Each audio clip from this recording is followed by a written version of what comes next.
It is Monday, December 18th, 2023. Somebody just jumped up on my lap here. It's the Nudge, big old nugget here.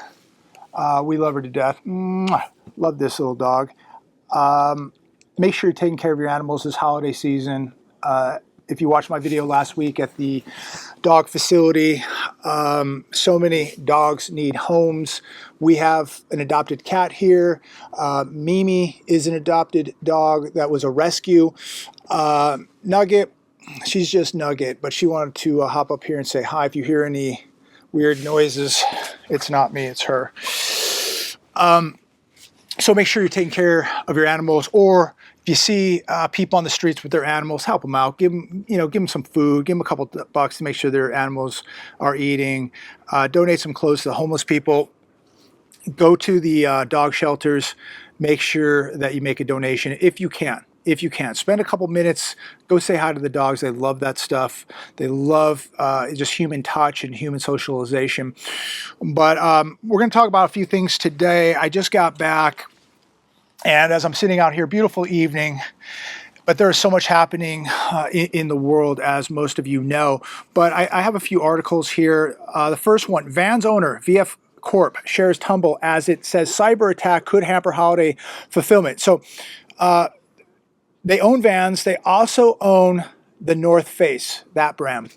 Very, very popular. And I was at the mall today and actually walked by a Vans store. Not very busy, but let me give you a quick observation here, as I would never go to a mall this time of year, but it really, there was nobody at the mall today. I mean, I would say the old Westfield Mall here in Palm Desert, maybe a couple hundred people in the entire mall. Maybe a couple hundred people in the entire mall, max. Probably not even that. Maybe it was 125. I'm being very gracious to say 200. I don't think it was near 200 people at the mall today. But the stores were very empty. The food court, very empty. It's just a different Christmas. There's no doubt about it. You can tell that the money is drying up for the average consumer. But getting back to this article, VF Corp was down about 7.8% today. The company said hackers encrypted some systems and made off with personal data. This has affected the company's ability to fill some orders ahead of the holidays. We're going to see more of this, ladies and gentlemen. We're seeing it literally every day now. There is a news story of another cyber attack, some company being hacked, more personal data being stolen. You got to really think, if all your money, if all your investments are sitting on a computer, you're very, very vulnerable. There is huge risk. I know that, people will talk about cryptos and how great cryptos are. And I would say this. A lot of this stuff is just what somebody says it's worth. And we know it's a lot of gambling going on right now, pushing the prices of these cryptos up. The most important thing right now, as I've said many, many times, is owning real things. Owning real things and having skills, investing in yourself, having skills that you can protect yourself with, that you can make money with, and having real assets at a finger's touch that you can get to in 30 seconds. I just think that there's way too much risk in the cyber world with cryptos, with Wall Street, with banks, financial institutions. I don't think people really understand that the press of a button, you could be wiped out. And we're going to see more cyber attacks, some from within, some from other countries. This is going to continue. So you have to ask yourself, how safe is your money if it's accessible through a computer and it's digits on a screen? How real is that money if it's just digits on a screen and it's not in gold or silver or even cash or real other assets like land? Something to think about. Here's another one. Who can afford kids these days? I read this last night on The Hedge. And as I was at the mall today, and we were looking at some of the clothing stores and kids stores for Christmas presents, looking at some of the clothing prices, It is absolutely shocking to see what kids' clothes costs, let alone adult clothing. I looked at a flannel shirt today made in China, and it was $90. So that shirt with tax out the door is $100 for a flannel shirt. One shirt made in China, $100 out the door. How many people? How long does it take the average person to make $100 today? To clear $100 and be able to take that $100 clear after you pay taxes and go to the store and use it. Absolutely insane, the prices of clothing. Food prices, I don't think I have to tell any of you the cost of food prices. It's unbelievable. I really don't see food prices coming down. I see them going up. And you could say, well, they've stabilized or they've come down here or there. Take a look at the size of the box, take a look at the size of the bag, check out the ounces. You're paying the same or more, you're getting much less, and the quality that you're getting is much less. Childcare, let's talk about childcare. Families are spending 27% of their household income just on childcare expenses in this country. Think about how many people are spending 40 to 50% of their income just on rent or a mortgage, then an additional 27% on childcare services. Don't forget, you have to pay Uncle Sam too. What's left after the house, childcare services, and Uncle Sam? There's nothing left. 59% surveyed in this article said they're planning on spending more than $18,000 per child in 2023.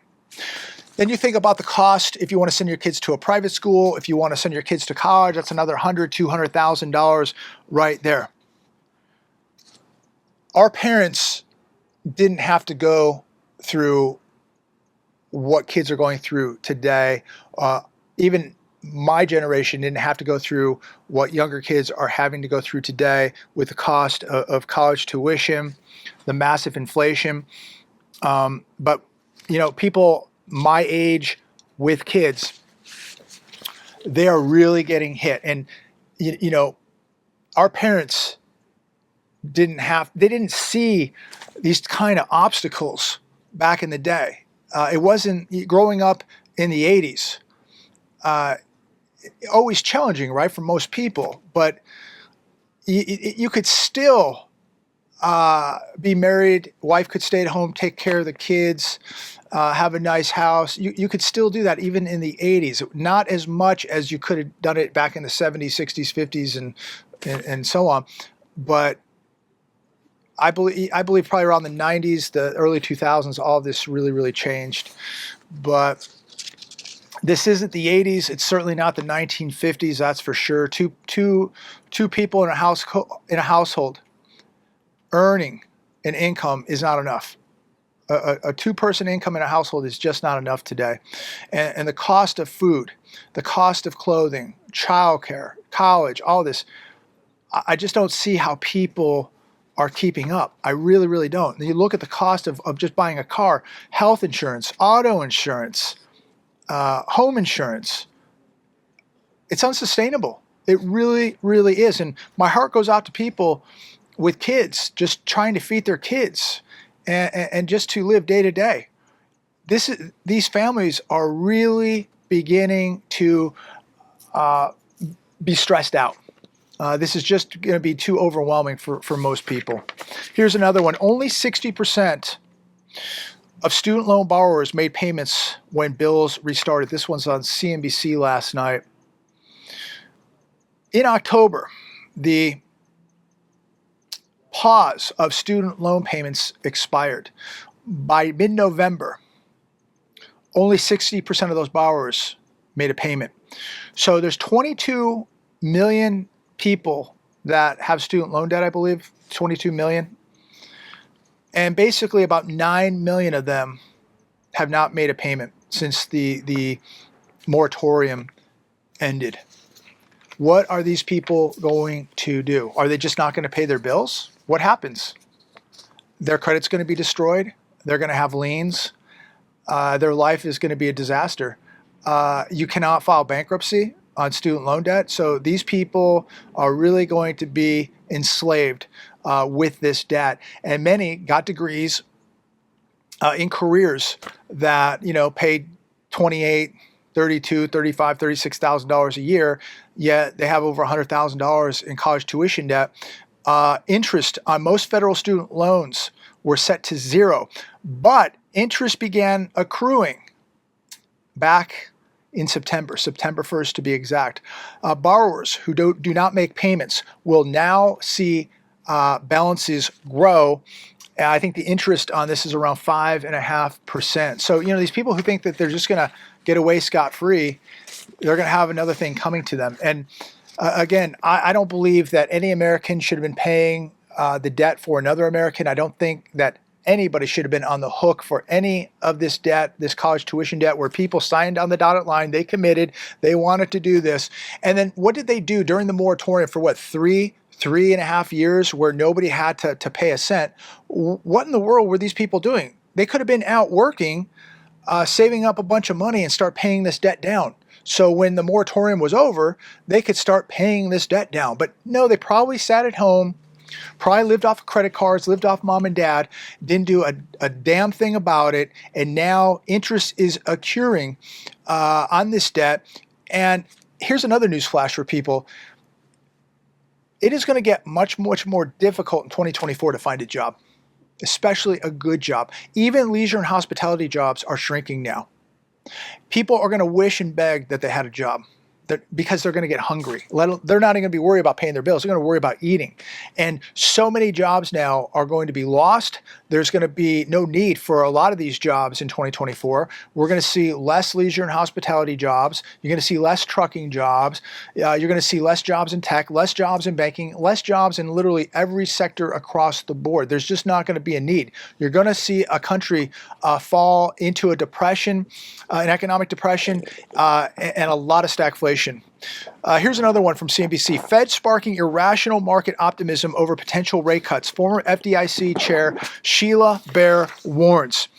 She suggests that last week Jerome Powell was irresponsibly dovish at that meeting last week, at that policy meeting, by creating irrational exuberance among investors. They're getting the investors all worked up. They're going to pull so many people back into these markets. They want to get all that cash out of those money markets back into the stock market. When they pull the rug out on this thing, when they pull the rug out on crypto, and people can sit there and go, oh, JB, you should be in crypto. You should be telling people to go into crypto. First off, I don't give financial advice, and I'm going to do what I feel is right for me. But I believe the whole crypto thing is still a huge gamble. It's a huge Ponzi scheme. I have nothing to do with it. I'm not going to have anything to do with it. I'm going to stay as far away from it as possible. Is there money to be made in it? Yes, sure. There's money to be made in it. I can go to Las Vegas and go make money right now, but it's a gamble, okay?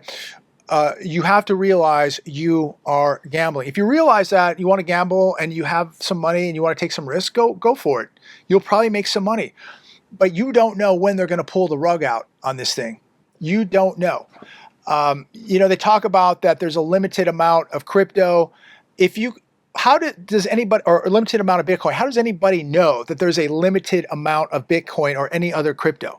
How do you know that they just can't make more?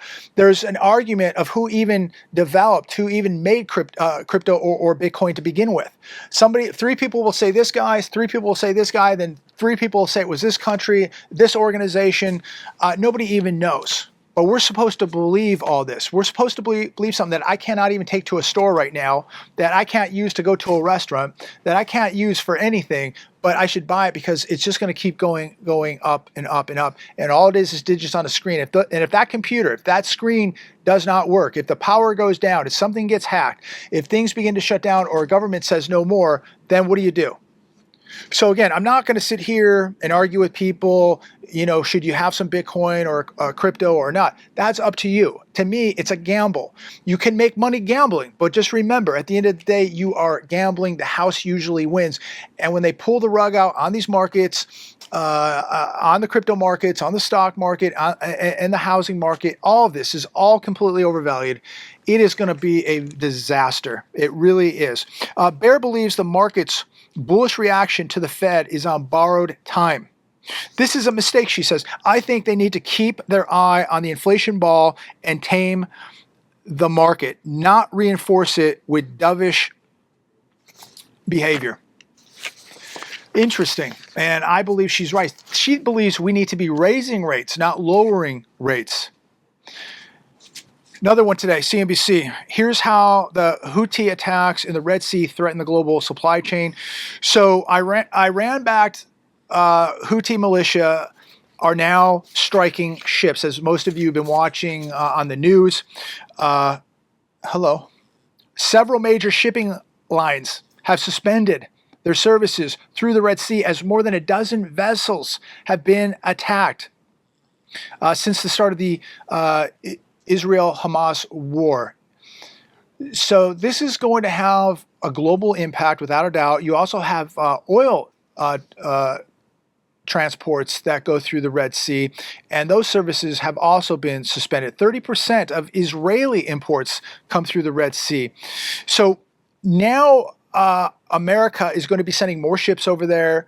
I believe the UK, France, Canada, we're going to be sending ships over there to protect these cargo ships and oil tankers. And so we're getting deeper and deeper back into the Middle East. So, you know, we've been shooting down drones. Now we're sending more ships. Other countries have been shooting down drones. So more countries are going to get involved with this thing. And then you're going to have a full-scale war in the Middle East again. And I think that this is, again, going to be another disaster. It seems like we just don't learn our lesson. Here we go all over again, back to the Middle East. How much is this going to cost? And again, who will pay for this? How much money? I mean, we're borrowing money now from China just to pay the interest on our debt. That's how bad it is. So how much money are we going to borrow to go to war in the Middle East? How much are we going to have to print to go to war in the Middle East? Again, this is going to affect your purchasing power. Anybody that believes that inflation is going to disappear in 2024, you need psychiatric help. You really do. Here's another one, and I'll end with this one from the hedge. Central banks brought excessive inflation. Now they bring stagflation. Totally irresponsible, in my opinion, to implement rate cuts at this time and into 2024. We're not there. We're going to cause big trouble by cutting rates if the Fed does this. Again, it's all talk. Did the Fed just go dovish last week to juice the markets for the Christmas rally? They haven't cut rates. And so is it all talk, or is the Fed really going to do it? I have no idea. You don't know what they're going to do from week to week. 1 week they're hawkish, then they're dovish, then they're hawkish, then they're dovish. And you just have no idea what's going on. I mean, you talk about volatility. You talk about lack of leadership, lack of direction. This is it. And the markets don't even believe Jerome Powell now. The markets are doing what the markets are doing. But you have to ask yourself this question this evening. Are they purposely going to destroy the currency? Because if they do reverse course, they will destroy the currency. And let's face it, Jim Rickards just came out and said, you know, that the U.S. dollar has lost 99% of its purchasing power. Excuse me, it was Mike Maloney, a video I just did. Mike Maloney, and Jim Rickards would agree too, but the U.S. dollar has lost 99% of its purchasing power. So there's not much left to destroy.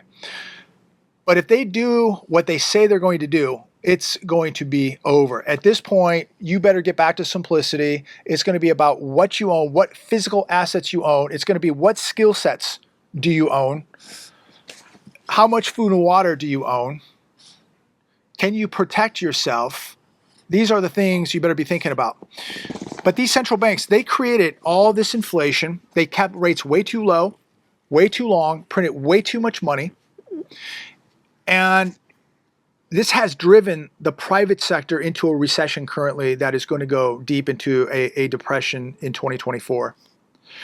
So what do I expect to see, in my humble opinion? And I think I'm going to be right here. And I don't have a crystal ball. I don't make predictions, but this is a forecast. Expect, it doesn't matter what they tell you on the television or what they write in a newspaper or on a website. You and I are going to experience higher inflation in 2024. And we're going to see millions of job losses coming in 2024. You're going to see stagflation. Higher inflation and lots of job losses. That's stagflation, ladies and gentlemen. and it's already begun. Now it's going to intensify in 2024. So really, as I leave you tonight, again, there's people that think that I have all the answers to everything, that, all I do is point out the bad stuff and I don't give solutions. Well, here's a solution.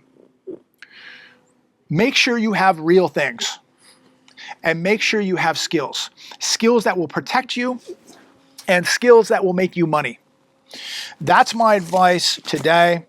Another word of advice is stop watching football and baseball games and start watching reality. Start watching what's happening in your world. That's going to affect you and your kids here right now, which has already begun. I don't know how anybody can ignore what is happening. Who cares about a football, baseball, basketball game? It doesn't even matter. The biggest game on planet Earth right now is the one that you're involved in. It's the one that's taking place right now. It's the one that looks to take all your money, your Social Security, your pensions, your kids' futures. This game right here is a game that we cannot afford to lose. And if people just want to ignore it and watch football and baseball and movies and cartoons and smoke dope and watch their porn and drink booze every weekend, then they're going to lose. They're going to lose. The people that win are going to be the very, very small, minute group that have been paying attention, the people who've been preparing for all this. This is going to be a really scary time, ladies and gentlemen, and a time where you've got to be taking action right now so that you're proactive and not reactive. You've got to be preparing now. You've got to be proactive. You have to be taking action right now, mentally, physically, spiritually, and financially. We have never seen a time like we're seeing right now. And 2024 is going to be, I believe, a historic biblical year and the start to something that I can't even put into words at this point. Stack some cash, stack some metals. You shouldn't even be doing any of that till you have security. Number one asset next to God, security in your health, ladies and gentlemen. Security and health. You're not going to fare well with what's coming if you don't have security and health. Those are two extremely important. I will put those two assets, security and health, right below God. God, health, security. After that, worry about your cash, your gold, your silver, your food, your water. But sitting at home, watching football games and playing video games, bad strategy, real bad strategy. I'm going to leave it there today. God bless every one of you. Please like, share, and subscribe. And as always, Nugget says, hi, have a great day, have a great evening. We'll talk to all of you tomorrow. God bless.